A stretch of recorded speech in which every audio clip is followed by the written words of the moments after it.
Camera action. नमस्कार, Bombay talkies के अंतर्गत आइए आज सुनते हैं अभिनेता सत्यजीत शर्मा से जी श्याम की फिल्मी गपशप। श्रोताओं नमस्कार। आप तो जानते ही हैं कि जब हम इस तरह के किसी कार्यक्रम में आते हैं तो आपकी मुलाकात किसी अभिनेता से, किसी निर्देशक से, किसी निर्माता से, कलाकारों से आपकी करवाते हैं बातें। और जहां तक कला की बात है, कहानियों की बात है, तो थिएटर से लेकर फिल्मों तक, फिल्मों से लेकर टीवी तक और टीवी से अब ओटीटी तक, ये सफर जो है कहानियों को कहने का, अभिनय को देखने का और आपकी रुचि को पूर्ण करने का वक्त है। और इसमें कई बार ऐसा होता है कि कई कहानियां जो हैं हमारे दिल के बड़े करीब तक पहुंच जाती हैं। कई कलाकार जो हैं हमारे नज़दीक आ जाते हैं और नज़दीक तब और आ जाते हैं जब वो टेलीविज़न के माध्यम से हमारे घर में प्रवेश करते हैं और एक सदस्य के रूप में वो आपसे मुलाकात करते हैं। आज हम मुलाकात करने जा रहे हैं एक ऐसे ही कलाकार से जिन्होंने टीवी के माध्यम से हमारे घरों में अपनी एक विशेष जगह बनाई है। मैं यहाँ पर सत्यजीत शर्मा जी को बहुत बहुत प्यार के साथ आमंत्रित करता हूँ कि अपने श्रोताओं से आप मुखातिब हों और आपका स्वागत है विविध भारती राष्ट्रीय सेवा में। बहुत बहुत धन्यवाद आपका श्याम जी, आपका बहुत बहुत आभार, आपने ये मौका दिया। क्योंकि विविध भारती तो ऐसा चैनल, ऐसे प्रोग्राम रहे हैं कि हम लोग बचपन से सुनते आ रहे हैं और ऐसे में ऐसे जगह में आके आपसे रूबरू, आपके सामने बैठकर आपसे बातचीत करने का मौका मिला, इसके लिए आपका आभार और आपको बहुत बहुत धन्यवाद। हम अपने श्रोताओं का आभार करते हैं कि वो इस तरह के कार्यक्रमों को बहुत पसंद करते हैं। और अब जो है आप मुखातिब हैं मेरे साथ साथ हमारे तमाम श्रोताओं से जो आपको सुन रहे हैं और आपके बारे में बहुत कुछ जानने की इच्छा रखे हुए हैं। और यहाँ पर मैं अपने श्रोताओं को ये बताना चाहता हूँ कि आपने बालिका वधू में जो है एक ऐसा किरदार निभाया है जो लोगों के बहुत नजदीक आया है और वो किरदार था बसंत का, ताऊ का। जी चलिए यहीं से शुरुआत करते हैं बात की कि बालिका वधू का जो अनुभव रहा है आपका वो कैसा रहा है? मेरी उम्र 39 साल थी जब मुझे बालिका वधू का ऑफर आया, जब मुझे फोन आया बालिका वधू के लिए। 39 साल मतलब 40 में एक साल कम। ये एक ऐसी उम्र होती है जहां पर अमूमन महिलाओं का काम ट्रेडिशनली ज्यादा महत्वपूर्ण माना जाता है, इंपॉर्टेंट माना जाता है। It's also a market that they are catering to and everything. एक तो वो उम्र, ऊपर से आप क्या करेंगे, आप तो ये मान लीजिए कि आपका करियर खत्म ही है मतलब। और ऐसे वक्त में बालिका वधू जैसा काम मेरे पास आया और मैं दिल्ली में था और कुछ शूट के लिए गया हुआ था, 2-4 दिन और रुकने वाला था। मुझे फोन आया प्रोडक्शन हाउस से। इत्तेफाकन मैं उसी प्रोडक्शन हाउस के 2 शोज पहले मना कर चुका था। अब जब मैं पलट के देखता हूं तो लगता है कि बहुत बेवकूफाना वजहों से मैंने मना किए थे। तो अंदर से आवाज आई कि 2 बार मना करने के बाद भी कोई तीसरी बार अगर आपको फोन कर रहा है तो उसकी इज्जत करनी चाहिए। मैंने कोई सवाल नहीं पूछा, कुछ नहीं कहा। मैंने कहा हाँ मैं करूंगा। बोले सब हमको अप्रूवल्स मिल चुके हैं चैनल से, ये वो। 3-4 दिन के बाद आपका बंबई में आपका लुक टेस्ट करेंगे, कॉस्ट्यूम वगैरह, और अगले हफ्ते से शूटिंग है। जैसा कोई भी काम होता है वैसे बालिका वधू भी एक काम था। किसी को मालूम नहीं था कि बालिका वधू वो बन जाएगा जो वो बना। और वहां से उसका सफर शुरू हुआ बालिका वधू के साथ। जैसे कहते हैं कि कोई एक काम होता है जो आपकी पहचान बन जाता है। उसके पहले भी आपने काम किया, उसके बाद भी किया, लेकिन एक काम है जिससे आप पहचाने जाते हैं। तो बालिका वधू मेरे लिए वो काम था और 6 साल मैंने किया और जिंदगी बदलने वाला काम था वो। तो उसका फायदा आपको मिला आपके करियर में? बिल्कुल। जैसे मैंने बोला कि एक तो ये होता है कि आप पहचाने जाते हैं काम से, तो आप कितना भी पहले काम करते रहे लेकिन एक इंट्रोडक्शन की जरूरत पड़ती है, कुछ होता है। बालिका वधू आपकी वो इंट्रोडक्शन बन जाती है। कोई आपको फोन करता है तो एक रेफरेंस पॉइंट रहता है उनके जहन में। तो हाँ, वो एक मदद जरूर होती है। और फिर आपको अच्छा काम करने को मिले जैसा कि मुझे मिला, आपका काम सराहा जाए जैसा कि मेरा काम ऊपर वाले की मेहरबानी से सराहा गया, तो जाहिर सी बात है कि आपका एक जगह बन जाती है जिसमें आपके लिए फिर थोड़ा सा आसान हो जाता है काम करना। तो इस किरदार को निभाने में आपने कैसी तैयारियां की? आपके जो सहयोगी कलाकार थे उनका कैसा व्यवहार रहा? दर्शकों ने तो खूब चाहा है आपको बिल्कुल इस धारावाहिक के मतलब रोल में, बताइए हमें। तो जैसा मैंने कहा कि मैंने 6 साल किया शो। अमूमन ऐसा होता है कि आप काम करते करते महीना, 2 महीना, 6 महीना, 8 महीना, साल, 2 साल में आप में एक बोरियत आ जाती है काम को लेकर। बालिका वधू एक्सेप्शन था उस मामले में। 6 साल के आखिरी दिन तक जब मैं काम कर रहा था तो कोई ऐसा दिन नहीं था जहां पर आप ठंडी सांस लें और बोलें अरे आज मन नहीं है जाने का। You would look forward to going on the set, you would look forward to working with those same people, and that was a very big blessing. और वो इसलिए क्योंकि आपकी टीम, आपके सह कलाकार, को एक्टर्स, पूरा एक परिवार की तरह था। एक खूबसूरत माहौल था काम का। और बालिका वधू की सक्सेस में एक बहुत बड़ी चीज ये थी, क्योंकि आपने को एक्टर्स की बात की, तो क्योंकि कास्टिंग जो थी उसकी खास तौर पे हर एक्टर और किरदार जो है वो ऐसा था कि दस्ताने का बिल्कुल सही फिट जैसा कहते हैं, वो एक बहुत बड़ी वजह थी। दूसरा ये कि राइटिंग उसकी, शो जिस पॉपुलर हुआ, बच्चे पॉपुलर हो गए, सुरेखा जी दादी के साथ उनकी इक्वेशन पॉपुलर हो गई, तो उसके चलते उन लोगों ने उस तरह की वो कहानियां रचनी शुरू की जो उनके ओरिजिनल प्लान में थी नहीं दरअसल। तो everybody was thinking on their feet, constantly वो चीजें इवॉल्व हो रही थी। और हम कुछ सेट के ऊपर करते थे, उससे उनको आइडियाज मिलते थे, वो कुछ लेकर आते थे, हमको लगता था कि अरे इसको हम ऐसे ट्राई करें क्या। तो क्रिएटिवली बहुत अच्छी स्पेस में था वो शो, और उसी वजह से उसको वो मुकाम भी मिला, वेल डिजर्व्ड था, जो मिलना चाहिए था वो बालिका वधू को मिला। अब हम बात करते हैं आपने बालिका वधू की बात की जी। अब ये कि आपका ये जो सफर है, ये जो क्षेत्र है जी। अभिनय का, कला का क्षेत्र जो है, ये किस तरह से आपके घर परिवार में कोई कला के क्षेत्र से जुड़े हुए थे या कुछ ऐसा था? कहाँ के रहने वाले हैं आप? और मतलब ये ख्याल कैसे आया कि अभिनय करना चाहिए? तो जिंदगी में बहुत सी ऐसी मिस्ट्रीज होती हैं, ऐसे रहस्य होते हैं जिनके जवाब आपको नहीं मिलते हैं। और ये मेरी जिंदगी का बहुत बड़ा रहस्य है कि मेरा रुझान कैसे हुआ उस तरफ।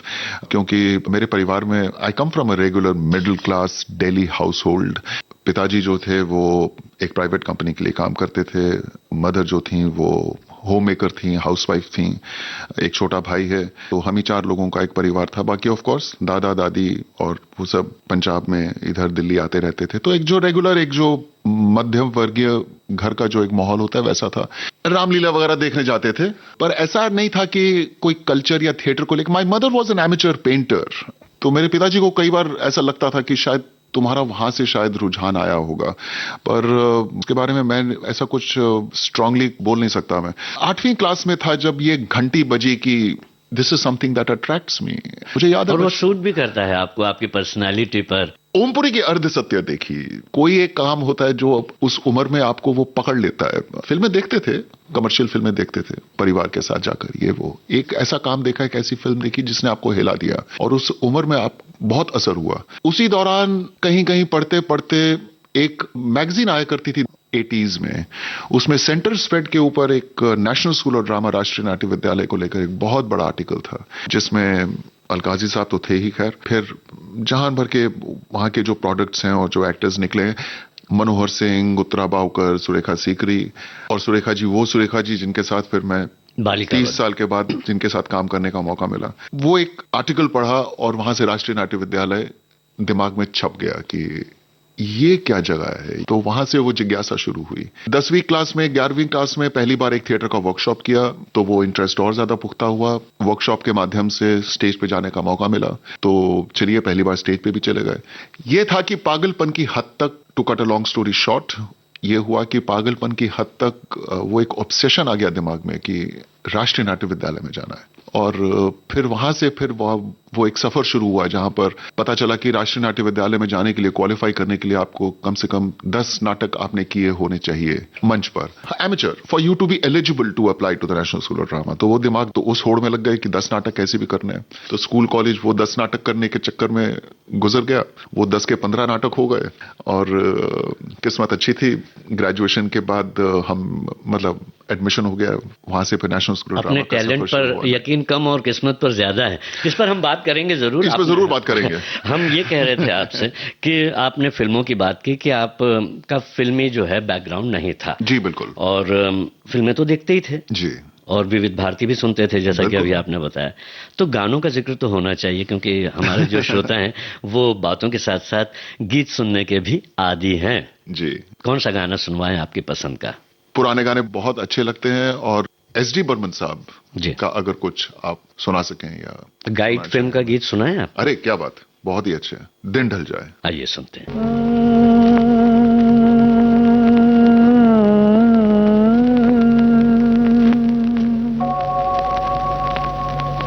दिन ढल जाए हाय, रात न जाए, तो न आए, तेरी याद सताए। दिन ढल जाए हाय, रात न जाए, तो न आए, तेरी याद सताए। दिन ढल जाए।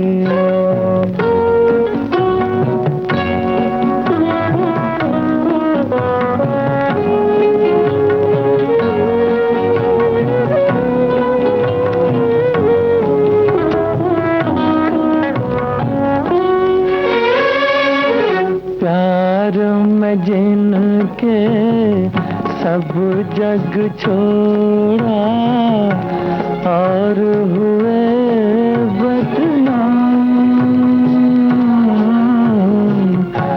उनके ही हाथों फाल हुआ ये, बैठे हैं दिल को थम।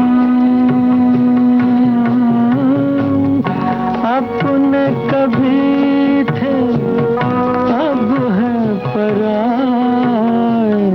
दिन ढल जाए हाय, रात न जाए, तो न आए, तेरी याद सताए। दिन ढल जाए।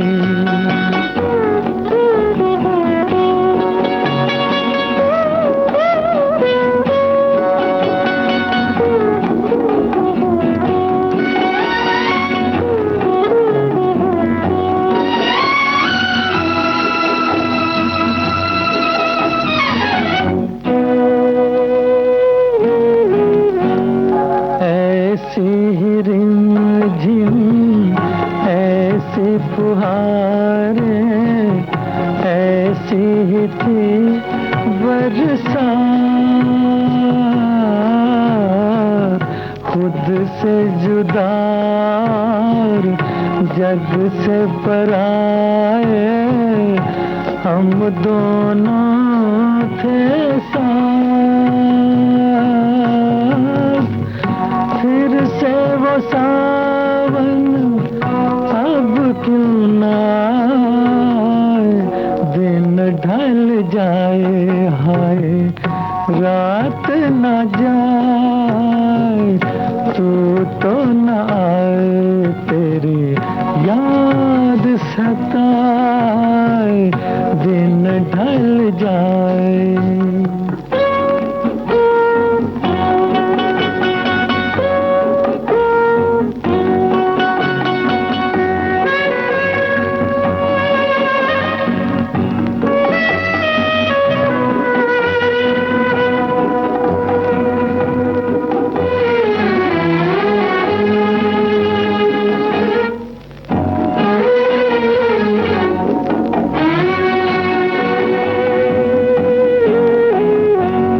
दिल के मेरे पास हो इतने, फिर भी हो कितनी दूर।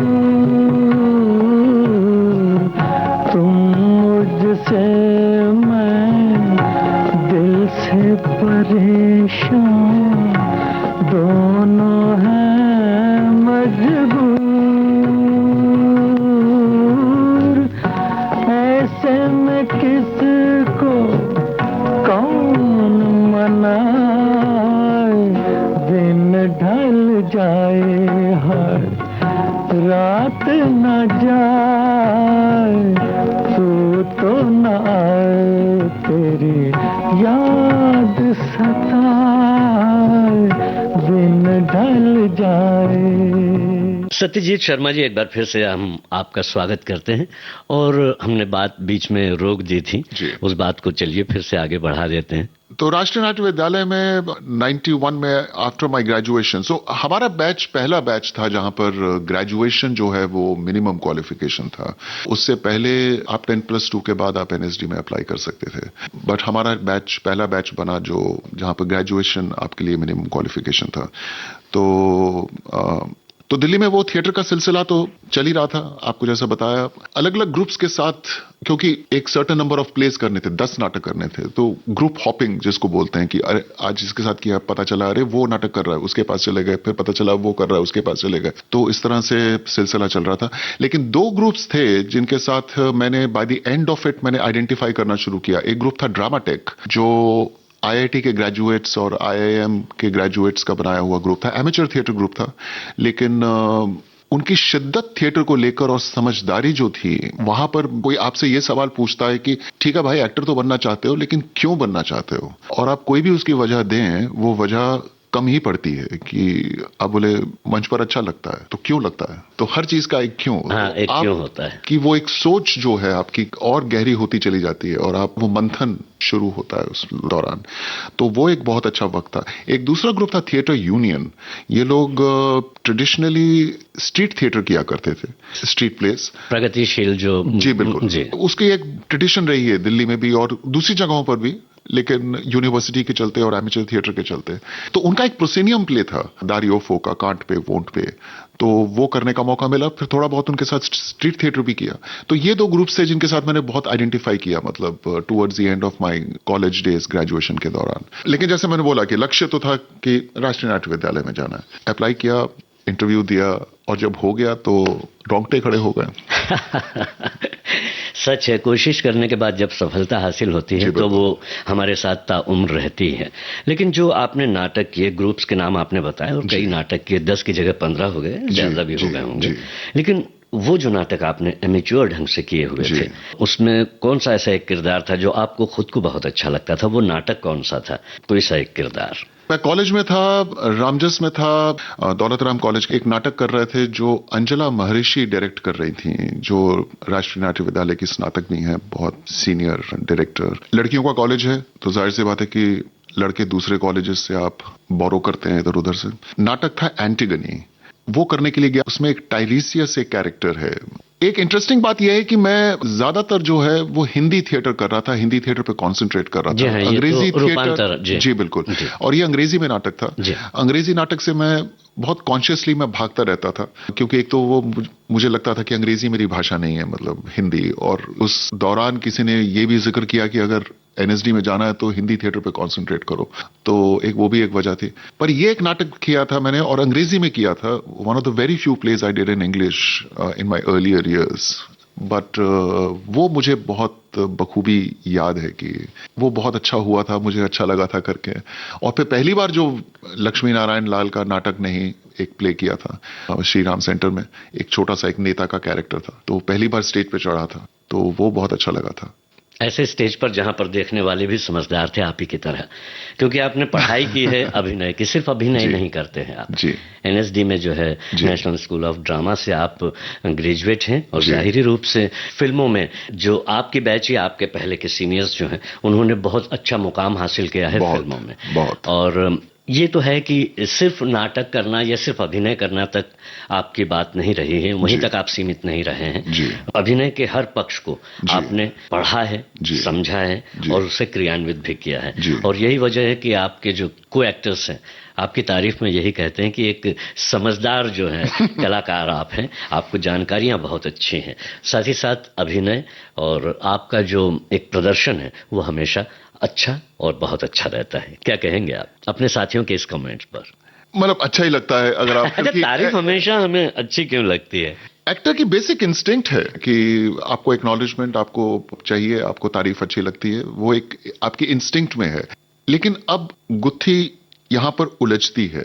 कहां पर? मेरे एक बहुत प्रिय और बहुत अच्छे अभिनेता मेरे सीनियर है ड्रामा स्कूल से, विनीत कुमार, उन्होंने बहुत शुरुआती दौर में जब मैं बंबई आया तो बोले कि ताली से बचो, तो उस वक्त वो चीज समझ में नहीं आई, लेकिन वक्त के साथ आपको समझ में आता है। तो तारीफ आपको अच्छी लगती है, उसको अप्रिशिएट भी करना चाहिए, उसके लिए थैंक यू भी बोलना चाहिए सर झुकाकर। कोई आपको पसंद कर रहा है तो ये आप इसी के लिए तो काम कर रहे हैं, लेकिन ये साथ में अवेयरनेस, आपका उससे मंथन नहीं रुक जाना चाहिए कि अगर किसी ने ताली बजाई तो आपको लगा कि हाँ ठीक, अब तो काम हो गया और अब ऐसे ही करते चले जाना है, क्योंकि तालियां ऐसे ही मिलती हाँ, तो उसमें आपका ग्रोथ नहीं होगा एज एन एक्टर। तो उस ग्रोथ के लिए उतना जरूरी है कि फिर आप उस ताली के आगे देखें। वही ताली जो है जो बेस बनती है, नहीं, पर वही बात जो है वो आप क्रिटिसिज्म के लिए भी बोल सकते हैं कि अगर आपको किसी ने क्रिटिसाइज कर दिया तो आप उसकी बात सुनिए, उसके बारे में सोचिए, लेकिन ऐसा भी नहीं होना चाहिए कि उससे आप इतने डिप्रेशन में चले गए कि काम ही करना बंद कर दिया। हाँ, उसमें परसेंटेज देखना जरूरी है। 80% अगर तारीफ कर रहे हैं, हाँ, और 20% अगर आपकी समीक्षा कर रहे हैं, आलोचनात्मक समीक्षा कर रहे जी, हैं, तो उस पर सोचना तो चाहिए। बिल्कुल। तो आप में एक वो इक्विलिब्रियम होना चाहिए कि आप ताली से इतने प्रभावित ना हो जाए, उतना भी हवा में ना चले जाएं या उतना गर्त में ना चले जाएं क्रिटिसिज्म की वजह से, निराश ना हो जाएं। तो आपका वो एक बैलेंस बना रहना चाहिए, और वो बैलेंस मुझे लगता है कि बहुत जरूरी है, एक आपकी ग्रोथ के लिए, एक लॉन्ग टर्म सर्वाइवल के लिए। नहीं तो फिर आप पागल हो जाएंगे, मतलब आप काम ही नहीं कर पाएंगे। ये करेंगे तो एक ही जैसा, आप एक जैसा करते रहेंगे, ताउम्र ऐसा ही करते रहेंगे। जी बिल्कुल। तो ये सभी कलाकारों पर लागू होती है ये वाली बात। It is intrinsic to art. ये कला का एक बहुत विशेष क्वालिटी है, उसकी विशेषता है उसकी, कि इस चीज से आपको गुजर के निकलना पड़ेगा और इस बात को समझना पड़ेगा अपने लेवल पर, अपनी समझदारी के हिसाब से। लेकिन जब हम आज देखते हैं तो कला के साथ साथ यहाँ पर देख रहे हैं कि हम कमर्शियल जो वैल्यू है वो भी देखी जाती है। बिल्कुल बिल्कुल। कला को ही नहीं तौला जाता, बल्कि ये भी तौला जाता है कि आपके काम करने से उस प्रोजेक्ट को कितना लाभ हो सकता है। इस बारे में आप क्या कहेंगे? और वो क्योंकि कलाकार के रूप में और वो बिल्कुल जायज है, और ये आज का नहीं, ये युगों का ये ऐसे ही चलता आ रहा है। सर, थिएटर भी जो है वो ओरिजिनली बहुत एक निश आर्ट माना जाता था, या था, उसको पेट्रोनेज की जरूरत थी। जो आपके पुराने जमाने में राजा रजवाड़े आर्ट्स को जो पेट्रोनाइज किया करते थे, तो वो जो पेट्रोनेज है वो आर्ट के लिए बहुत जरूरी है, संरक्षण बहुत जरूरी है ना। आप आज के मॉडर्न वक्त में आ जाइए तो जो सरकार कला के लिए करती है या उस तरह से, वही है उसका रूप, बदला हुआ रूप। बिल्कुल जी। तो या फिर निर्माता करते हैं या जो प्राइवेटली करते हैं। तो वो पेट्रोनेज जो है वो एक तो ये है कि आपने अपनी रिस्पॉन्सिबिलिटी के हिसाब से आपने कुछ कर दिया जो आपको पसंद है, आप उसके रिटर्न में कुछ चाह नहीं रहे हैं। लेकिन कॉमर्स उसी का एक दूसरा हिस्सा है कि जहां पर आप एक पैसा लगा रहे हैं किसी काम में और आप चाह रहे हैं कि मेरा वो पैसा वापस आ जाए। कलाकारों से यही पूछना है कि आप कला को, जैसे आपने कहा कि वो उसी से हम बाहर फिर निकलना पड़ता है हमें, कि आप क्यों करते हैं? इसलिए करते हैं कि हमें अच्छा लगता है, सबसे पहली बात, और अच्छा इसलिए भी लगता है कि सामने वाले हमें पसंद करते हैं। जी बिल्कुल। और दूसरी बात, अगर हम कमर्शियली उसे करते हैं तो उससे हम पैसा भी कमा पाते हैं।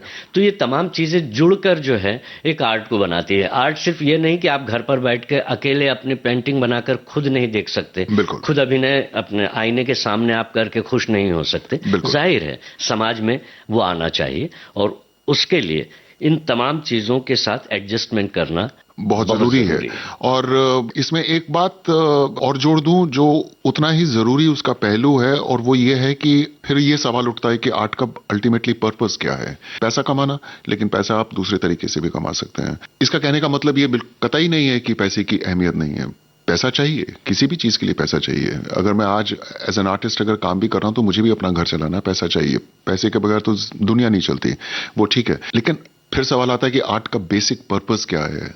तो आर्ट का जो आपने सवाल किया कि आप क्यों करते हैं, कोई भी क्यों करता है, तो मुझे ऐसा लगता है कि उसकी एक बहुत बड़ी जो एक क्वालिटी है वो है सवाल पूछना।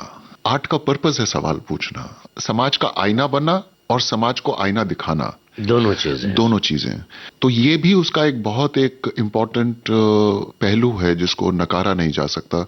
और जो लोग किसी भी तरह का आर्ट, खाली एक्टिंग नहीं, संगीत हो, पेंटिंग हो, कुछ भी, हर तरह के आर्ट में आपका मकसद ये होता है कि आप जो दुनिया से देख रहे हैं उसको जज्ब करके आप उसको वापस दुनिया को दिखाते हैं, और उसमें एक सवाल कहीं ना कहीं निहित होता है, सुझाव सवाल। तो किसी भी आर्टिस्ट की इंस्टिंक्ट में वो चीज है, और समाज से लिया हुआ जो है, समाज को एक बेहतर तरीके से, कलात्मक तरीके से, रचनात्मक तरीके से सौंपना जो है कला का उद्देश्य है। बिल्कुल, वो उसका उद्देश्य है। और समाज कला से सीखे, कला समाज से सीखे। आइडियली ये एक समन्वय, ये एक बैलेंस होना बहुत जरूरी है। और ये होता है, और ये होता है। इसी आप वजह उसे से कितना भी नकारें, हाँ उसे जी। कितना भी कुछ भी करें, लेकिन वो एक अनस्पोकन प्रोसेस है जो चलता रहता है, जो आपको शायद नजर ना आए, जी, जी। लेकिन उसकी अपनी एक बहुत अहमियत है जिसको नकारा नहीं जा सकता। कला की संतुष्टि भी ऐसी है, सुख भी ऐसा ही है। बिल्कुल। क्योंकि कला सुख देता है। सबसे पहली बात तो ये बिल्कुल। है कि बाकी के दूसरे काम जो हैं जी। वो आपको उतना आनंद नहीं देते होंगे। बिल्कुल। कलाकार को खास करके जो बिल्कुल। कलात्मक अभिव्यक्ति रखते हैं, बिल्कुल। और उनके लिए दूसरे काम शायद, हर किसी की अपनी अपनी रुचि है। जी। रुचि जिसकी रहती है इसमें, तो निश्चित रूप से पैसे के लिए ही सही वो अभिनय ही करेगा, उसमें कोई बुराई नहीं।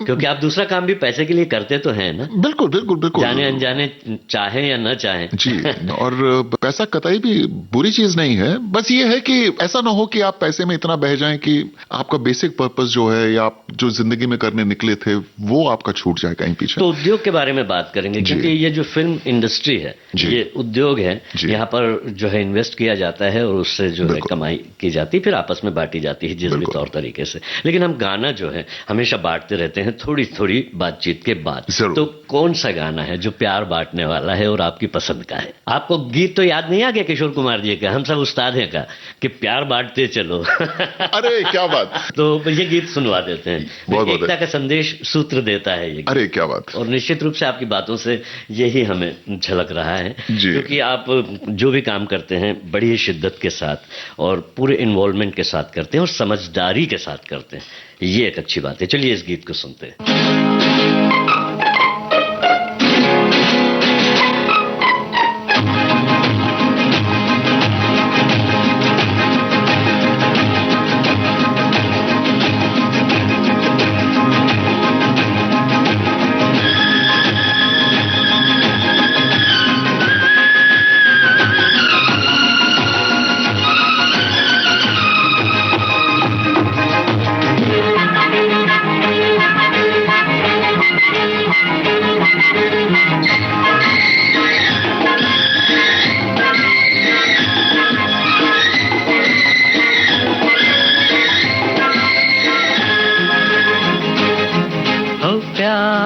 बांटते चलो, प्यार बांटते चलो, हे प्यार बांटते चलो, प्यार बांटते चलो। क्या हिंदू क्या मुसलमान, हम सब हैं भाई भाई। प्यार बांटते चलो, प्यार बांटते चलो, हे प्यार बांटते चलो, प्यार बांटते चलो।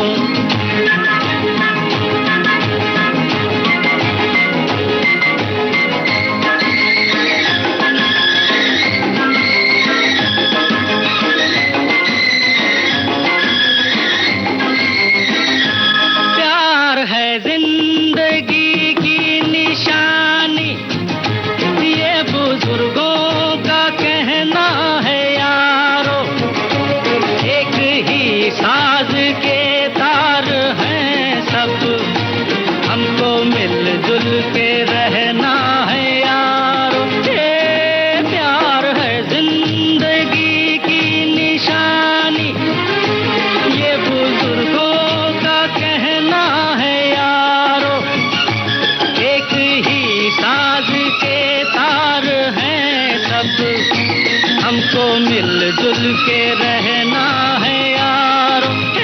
सोचो कल क्या थे, देखो अब क्या हो, तुमको न डूबे कहीं अपनी ये लड़ाई। प्यार बांटते चलो, प्यार बांटते चलो, प्यार बांटते चलो, प्यार बांटते चलो।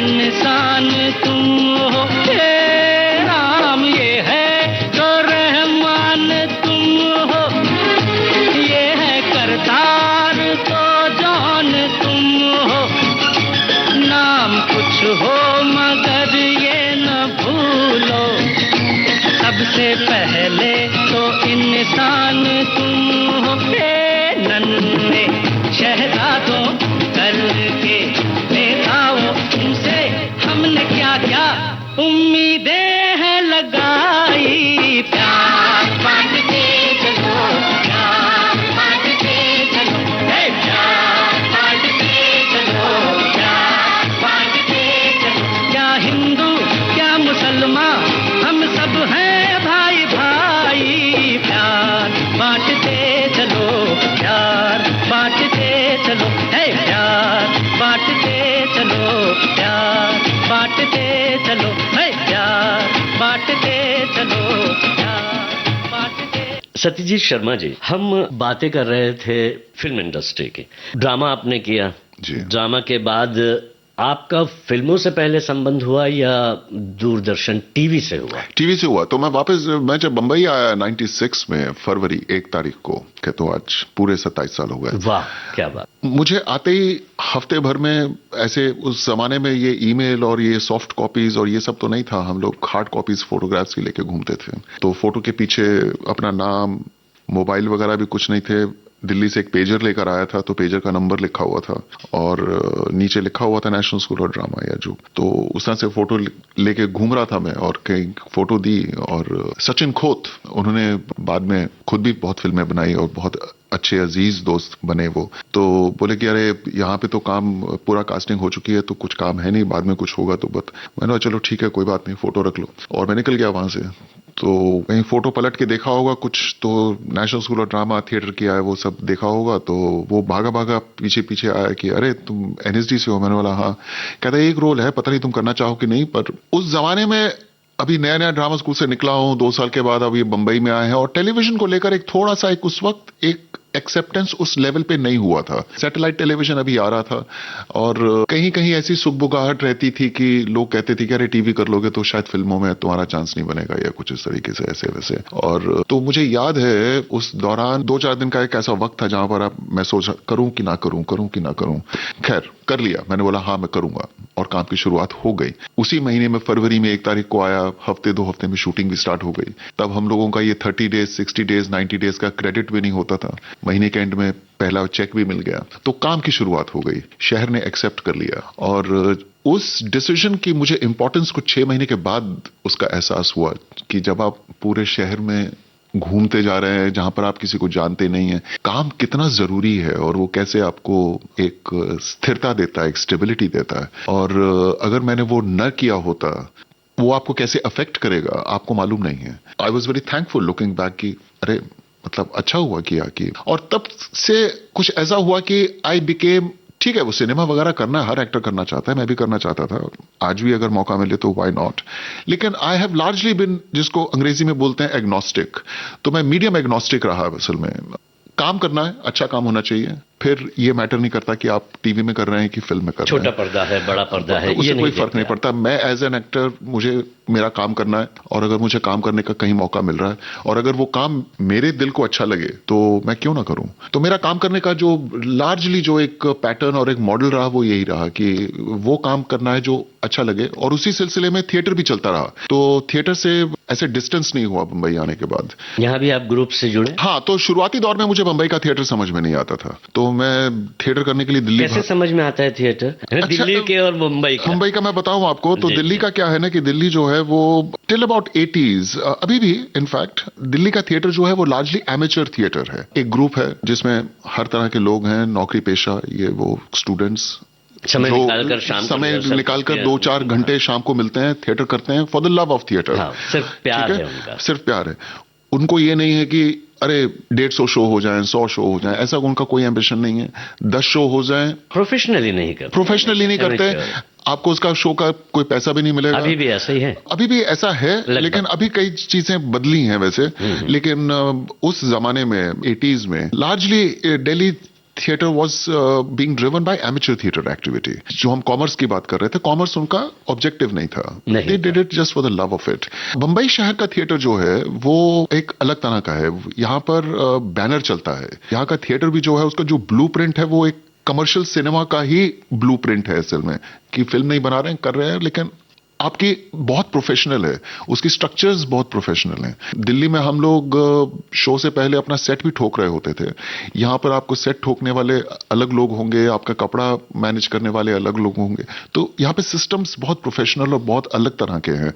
तो वो जो एमेचर थिएटर का जो एक स्पिरिट होता है कि for the love of theatre, क्योंकि जाहिर सी बात है, क्योंकि मैं दिल्ली से था, आप उसे आइडेंटिफाई करते हैं, प्रभाव रहता है आपका। तो शुरुआती दौर में मैं दिल्ली भागा करता था अपना गाहे बगाहे कुछ नाटक करने के लिए। 2001-2002 से मेरा बंबई में थिएटर करने का सिलसिला शुरू हुआ और बहुत खूबसूरत सफर रहा। मुझे बंबई में थिएटर करते हुए बहुत अच्छा काम करने का मौका मिला, अच्छे लोगों के साथ काम करने का मौका मिला।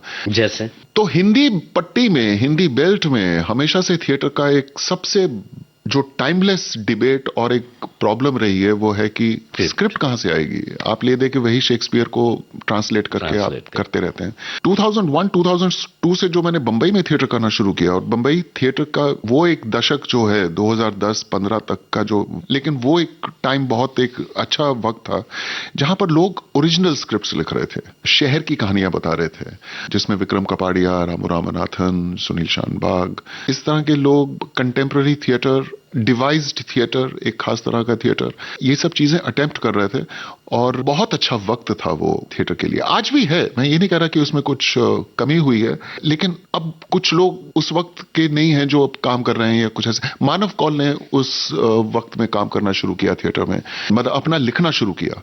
उन लोगों के साथ जुड़कर काम करने का एक सिलसिला बना और वो बहुत अच्छा सिलसिला बना। और वो शुरुआती दौर ही था, जी बिल्कुल, देखा जाए तो, बिल्कुल, और उससे जुड़े रहे हैं आप। बिल्कुल। और आज पर्यंत जबकि हम देख रहे हैं वीएफएक्स और फिल्मों में और नाटकों में, तो आपने बता ही दिया कि कैपिटल जो है वो राजनीतिक और कैपिटल जो है वो दिल्ली है और ये आर्थिक राजधानी है मुंबई। तो फर्क आपको समझ में ये नहीं आता था, लेकिन आपको गाने तो बहुत प्यार से समझ में आते हैं जो आपकी पसंद के वो हम आपसे सिर्फ गुजारिश कर रहे हैं, अपनी पसंद का आप एक गाना। बिल्कुल, देवानंद साहब का बहुत खूबसूरत गाना है, धुएं में उड़ाता चला गया, मैं जिंदगी का साथ निभाता चला, मैं जिंदगी का साथ निभाता चला गया। तो हम साथ ले लें एक और को। बिल्कुल। मैं जिंदगी का साथ निभाता चला गया,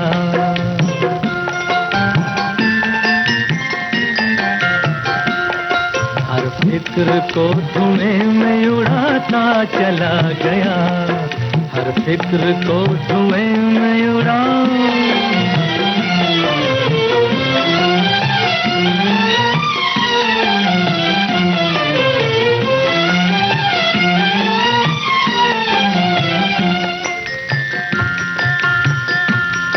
बर्बादियों का सोग मनाना फजूल था,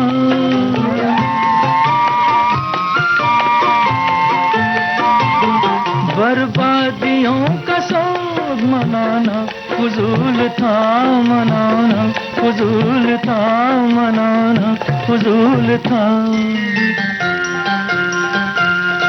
बर्बादियों का जश्न मनाता चला गया, बर्बादियों का जश्न मनाता चला गया, हर फिक्र को धुएं में उड़ा।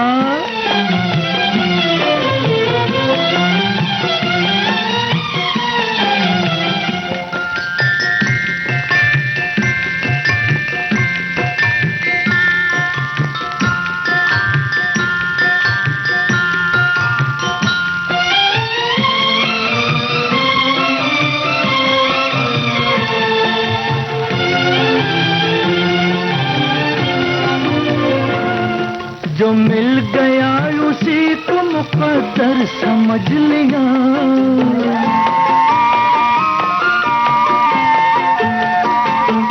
जो मिल गया उसी को मुकद्दर समझ लिया, मुकद्दर समझ लिया, मुकद्दर समझ लिया।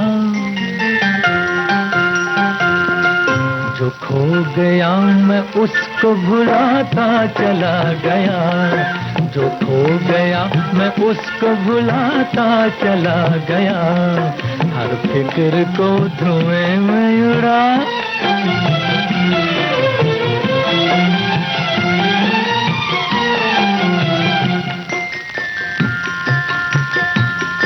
गम और खुशी में फर्क न महसूस हो जहां,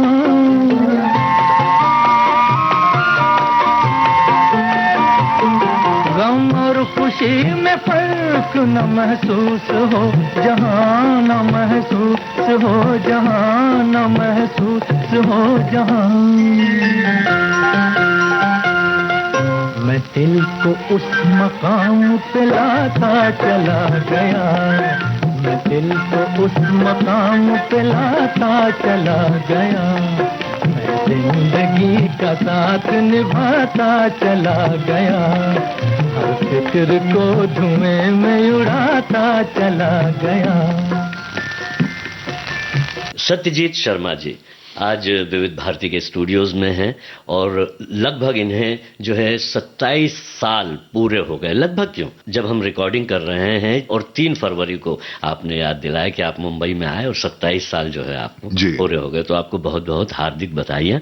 ये साल आपके लिए निश्चित रूप से अच्छे रहे, क्योंकि आपकी बातों से ये जाहिर होता है, और आने वाले साल भी जो है बेहतरीन रहेंगे, हम उम्मीद करते हैं। लेकिन आप हमें ये बताइए कि फिर जो है आपने कौन सी फिल्म में काम किया? जो खैर ये टेलीविजन का सिलसिला शुरू हुआ और ये होम टेलीविजन का एक शो था जो एक नया चैनल था उस वक्त स्टार्ट हुआ था, तो वहां से सिलसिला शुरू हुआ। Once you come on the circuit people come to know about it, फिर पता चलता है कि अरे यहाँ भी वहां भी कोई, आपको फोन तो नहीं, पेजर पे मैसेज आता था, फोन तो तब भी नहीं था, तो नीचे जाओ जाके पीसीओ से फोन करो। उस समय बड़ी दिक्कत हुआ करती थी। जी बिल्कुल, पेजर भी बहुत कम दिनों तक चला है, और फिर फोन के लिए बताते हैं कलाकार जो आते हैं हमारे पास वो अपने अनुभव में बताते हैं कि किसी को नंबर दे के रखा करते थे कई बार, तो वहां फोन आता था लैंडलाइन, तो वो उन्हें बुलाते थे, फिर वो पैसा, मतलब अच्छा दौर था वो। Pager was a luxury at that time, और मुझे आज भी मैं उस चीज को लेके बहुत आई फील वेरी प्राउड। 2 तरह के पेजर्स होते थे, एक न्यूमेरिक पेजर होता था खाली जिसमें नंबर आता था, एक अल्फा न्यूमेरिक पेजर होता था। और पता नहीं मैंने उस जमाने में जो भी थोड़ा बहुत पैसा था उसका बहुत सारे पैसे मैंने उस पेज को खरीदने में लगा दिए थे, क्योंकि उसमें आप मैसेज भी आ सकता था उसमें। तो इन्वेस्ट जो आपने किया था जी, उसका बेनिफिट मिला आपको। बिल्कुल बिल्कुल। तो यहां से फिर वो टेलीविजन का काम का सिलसिला शुरू हुआ। अच्छे अच्छे प्रोग्राम्स में मौका मिला, जैसे तारा आता था दूरदर्शन पर, अजनबी आता था, रोमेश शर्मा साहब का, डैनी साहब थे उसमें। ये लोकप्रिय तारा बहुत लोकप्रिय था। और तो इस तरह, लेकिन लोकप्रिय शोज थे, अच्छा काम मिला, लेकिन ये शोज ऑलरेडी 2-3-4 साल से चल रहे थे, अभी खत्म होने के मुकाम पर थे, लेकिन इन शोज में काम करने का मौका मिला, वो एक अच्छी चीज हुई। एक मैं मंटो की कहानी है सड़क के किनारे, it is a first person narrative of a woman telling her story. तो एक्चुअली वो महिला है जो अपनी कहानी सुना रही है, फर्स्ट पर्सन में लिखी है। ड्रामा स्कूल के दौरान या शायद उसके बाद एक बार लाइब्रेरी में वो कहानी पढ़ी, शुरू के कुछ एक, and it gripped me, I said I have to perform this.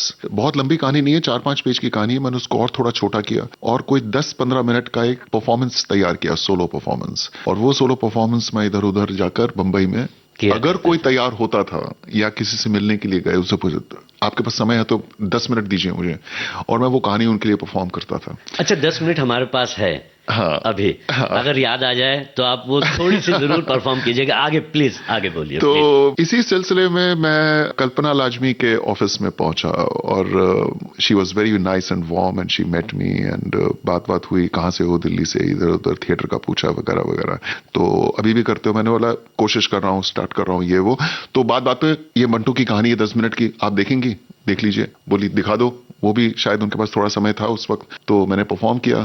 तो अरे बहुत अच्छे, ये वो वगैरह, बहुत अच्छी अच्छी बातें बोली और मैं निकल गया और थोड़ा वक्त गुजर गया। कुछ महीने के बाद वो एक फिल्म कर रही थी दरमियान, एक कैरेक्टर था उसमें जो अभी तक कास्ट नहीं हुआ था शायद, तो उनका एक असिस्टेंट होता था शुनोंदो, उसके साथ बाद में जाकर मैंने एक फीचर किया अभी कुछ 4-5 साल पहले। उसकी समहाउ कास्टिंग नहीं हो पा रही थी या किसी वजह से नहीं हुई थी या जो भी, तो उसने कल्पना जी को सजेस्ट किया कि अरे याद है वो लड़का एक आया था, NSD से था, सत्यजीत, और ये वो, तो अरे हाँ उसको बुलाओ। तो 96 एंड आई थिंक और 97 आए प्रॉबेबली फर्स्ट फिल्म दरमियान। तो मुख्य कलाकार उसके आरिफ जकारिया जी, उसका एक गाना भी बहुत हिट हुआ था। दरमियान का एक गाना बहुत हिट हुआ था जी। मार्क जुबैर की फिल्म थी और उसमें नायिका जो थी हीरोइन हाँ, तबू थी। बोल्ड फिल्म थी वो काफी। जी जी, उस दौर की, और जी, जी। बहुत अच्छी फिल्म थी। बातचीत के दरमियान गीतों का जो सिलसिला है जी, वो हमारे श्रोताओं को बेहद भाता है और आपकी पसंद की जो एक लिस्ट है जो हमने आपसे गुजारिश के तहत तैयार कराई है, उसमें से कौन सा गाना है जो अपने श्रोताओं को आप सुनाना चाहेंगे? तो बलराज साहनी साहब एक ऐसे एक्टर रहे हैं जिनको मैं बहुत मुतासिर रहा अपने ग्रोइंग अप ईयर्स में, और ऐ मेरी ज़ोर ज़फ़ी जो उनका गाना है वक्त फिल्म का, और उसमें उनकी अदायगी, और मुझे याद है वो गाना मुझे बहुत अच्छा लगता था। आज मन्ना डे जी, अचला जी भी थी उसमें। जी जी। तो ऐसा करते हैं, इस गीत को सुना देते हैं, ये हमारे श्रोताओं को भी बहुत पसंद है। क्या बात।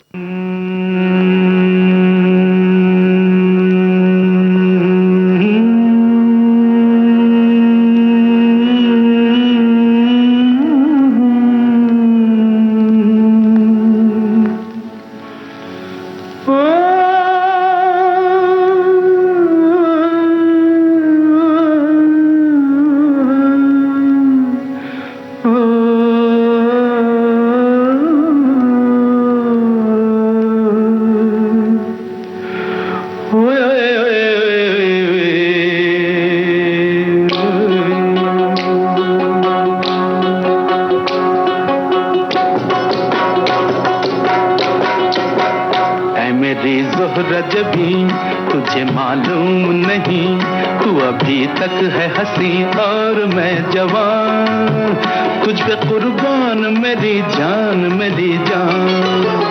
ऐ मेरी ज़ोहरा जबी तुझे मालूम नहीं, तू अभी तक है हंसी और मैं जवान, तुझ पे कुर्बान मेरी जान मेरी जान।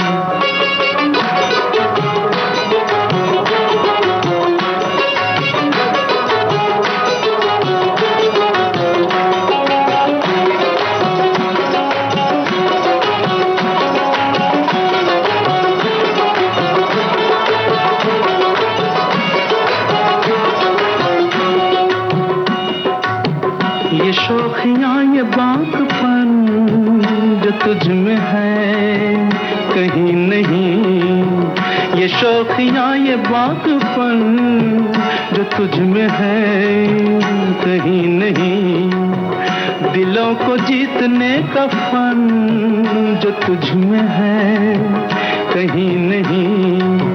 मैं तेरी आँखों में पा गया दो जहां, मैं तेरी आँखों में पा गया दो जहां। ऐ मेरी ज़ोहरा जबी तुझे मालूम नहीं, तू अभी तक है हंसी और मैं जवान, तुझ पे कुर्बान मेरी जान मेरी जान।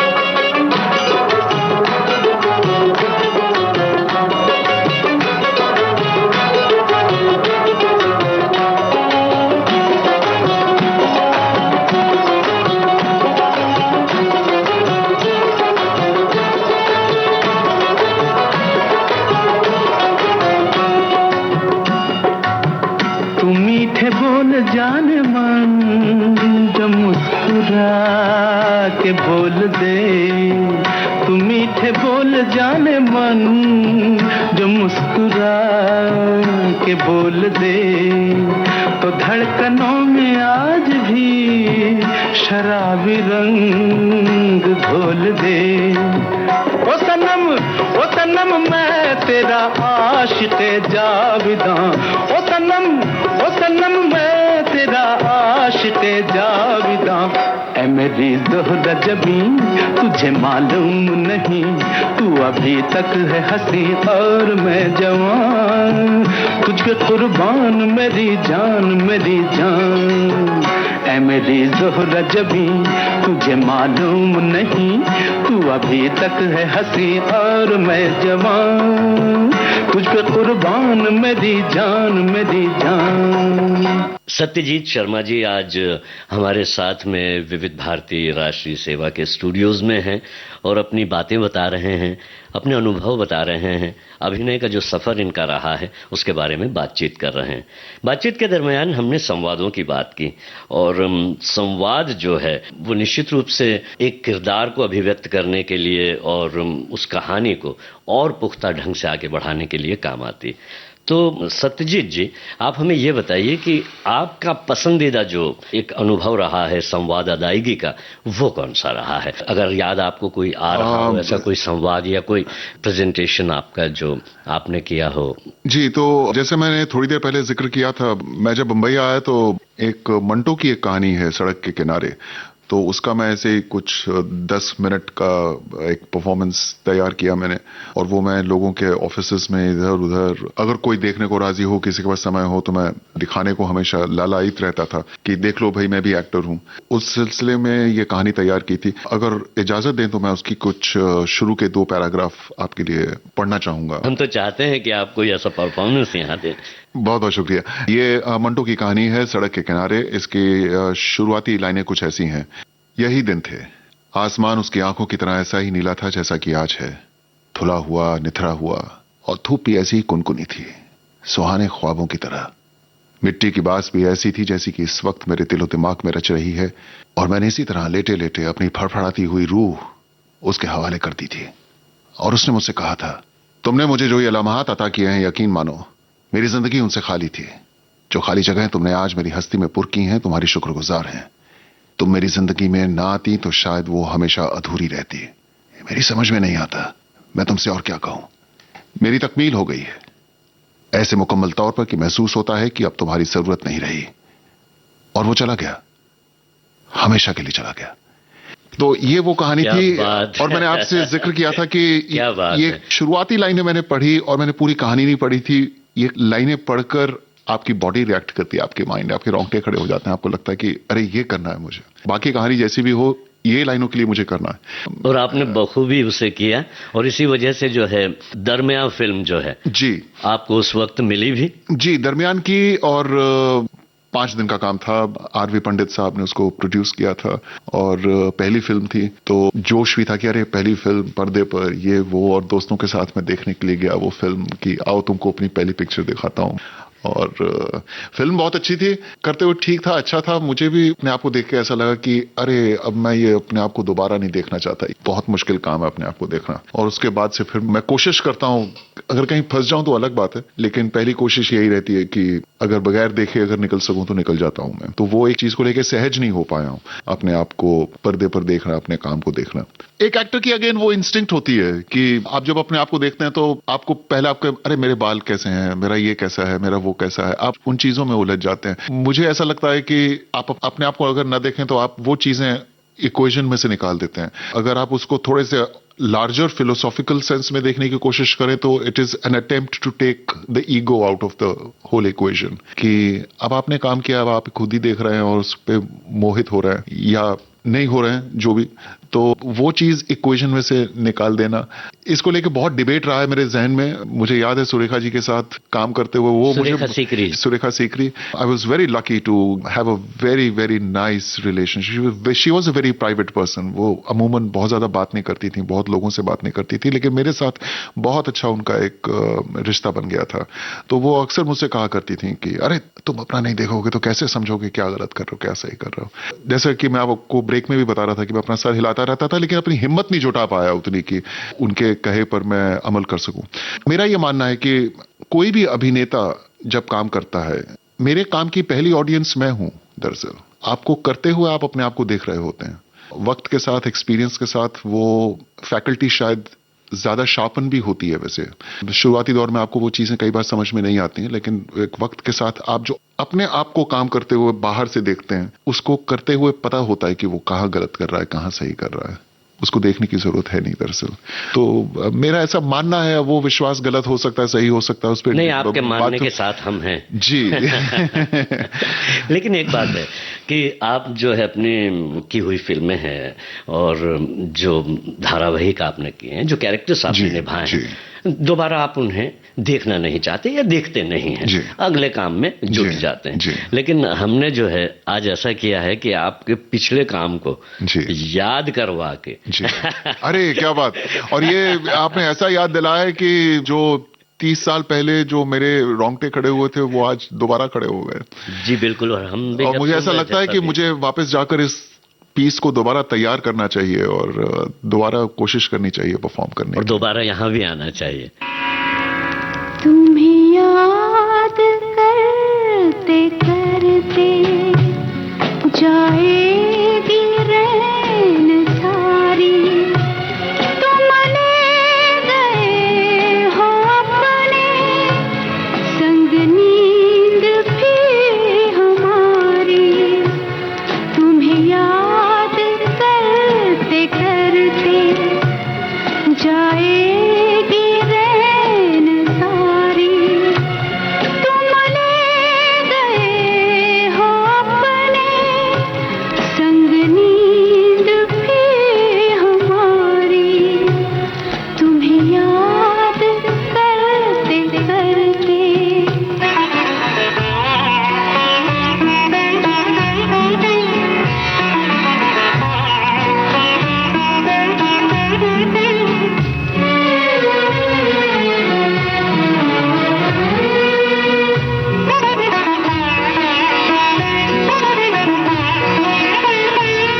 मन है कि जा बसा है अनजान एक नगर में, कुछ खोजता है पागल खोई हुई डगर में। इतने बड़े महल में घबराऊं मैं बेचारी, तुम ले गए हो अपने संग नींद भी हमारी। तुम्हें याद करते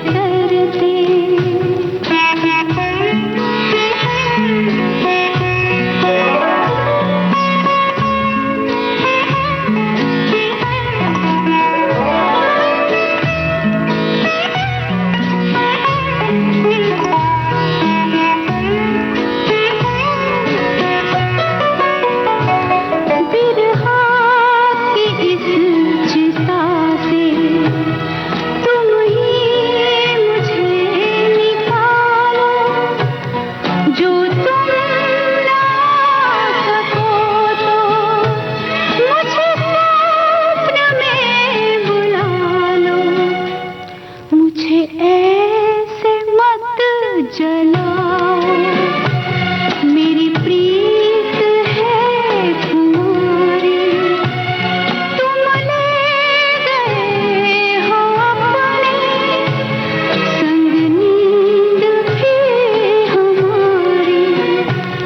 तुम्हें याद करते करते जाएगी रैन सारी, तुम ले गए हो अपने संग नींद भी हमारी।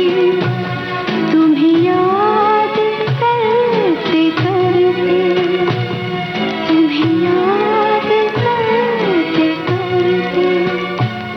तुम्हें याद बॉम्बे टॉकीज के अंतर्गत अभी आप सुन रहे थे अभिनेता सत्यजीत शर्मा से जी श्याम की ये बातचीत। आज आप सुन रहे थे इस कार्यक्रम का पहला भाग। इसका दूसरा भाग आपको सुनवाएंगे अगले हफ्ते। चलने से पहले आपको बता दें, इस कार्यक्रम में रिकॉर्डिंग इंजीनियर भावना सिंदल, विविध भारती की ओर से इस कार्यक्रम के प्रस्तुतकर्ता जुबैर खान।